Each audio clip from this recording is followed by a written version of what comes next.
Bonjour Kinshasa, nous sommes le 21 mars 2020, je m'appelle Dora Mwanda et je suis la directrice scientifique de la Semaine de la Science et des Technologies de Kinshasa. Nous vous annoncions avec beaucoup de tristesse que la 7e édition n'aura pas lieu en avril prochain. Et en même temps, nous sommes convaincus que ces mesures sont indispensables dans la lutte contre la propagation du virus COVID-19. Malheureusement, le premier cas de décès à Kinshasa, suite à cette souche de coronavirus, a d'ores et déjà été enregistré. Il est donc capital d'avoir un éveil des consciences pour pouvoir adopter partout et ensemble la bonne attitude afin de réduire au mieux le nombre de décès suite à cette pandémie. La responsabilité est donc collective. Pour rappel, lavez-vous les mains fréquemment avec du savon. Éternuez dans un mouchoir, mais ne jetez pas le mouchoir sur la voie publique. Et à défaut, éternuez à l'intérieur de votre coude.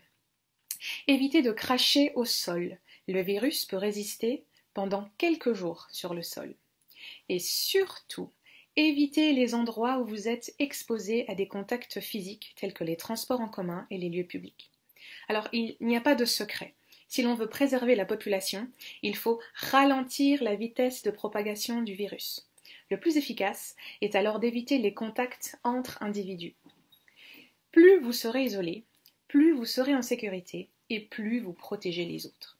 Il est très difficile d'éviter la propagation du virus à l'intérieur d'une maison une fois qu'il y est déjà. Par contre, on peut ralentir la vitesse de propagation d'une maison à l'autre. Pour cela, il faut premièrement diminuer la fréquence de rencontres avec les autres, c'est-à-dire le nombre de fois que vous croisez quelqu'un qui ne vit pas sous le même toit que vous. Et ensuite, il faut augmenter la distance à laquelle vous vous tenez à côté de quelqu'un. 1 mètre, c'est le minimum. Je sais ô combien votre foi est grande. Cependant, je vous exhorte à ne pas vous rendre dans les lieux publics où des rassemblements sont organisés, car il y sera difficile de respecter toutes les mesures de prévention. Parce que vous avez bien compris cela, j'ai confiance en votre capacité à tout mettre en œuvre pour créer le moins possible de déplacements et d'échanges physiques entre les individus. Toute l'équipe de la Semaine de la Science et des Technologies a hâte de pouvoir vous revoir pour de nouvelles activités que nous vous proposerons autour des sciences. D'ici là, restez informés en nous suivant sur nos réseaux sociaux.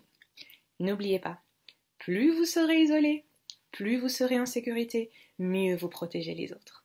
Prenez bien soin de vous.